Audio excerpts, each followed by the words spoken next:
Hey everyone, if you no longer need TreeSize free or you're planning to reinstall it to fix a problem, you've come to the right place. In this guide, I'll show you how to completely uninstall TreeSize free from your Windows computer using the built-in Windows tools. So let's get started. Before uninstalling the program, make sure TreeSize free is completely closed. If it's still running, close the application normally. If needed, you can also check Task Manager to confirm there aren't any TreeSize processes running in the background. Next, open the Windows Settings app and go to Apps, then Installed Apps.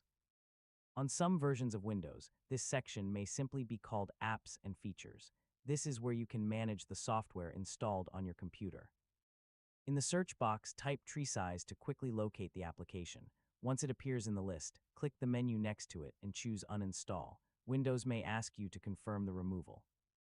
Click Yes if prompted, then follow the uninstall wizard until it finishes. The process usually only takes a minute or two, depending on your system. If Windows asks you to restart your computer, go ahead and restart it. While a restart isn't always required, it helps complete the removal process and clears any remaining temporary files that were still in use. After your computer starts again, open the Start menu and search for TreeSize free. If the application no longer appears in the search results or installed apps list, the uninstall was successful. If you plan to reinstall it later, you can always download the latest version from the official website. And that's it.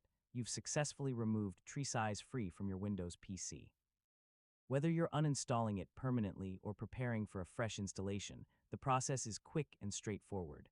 Thanks for watching, and I'll see you in the next tutorial.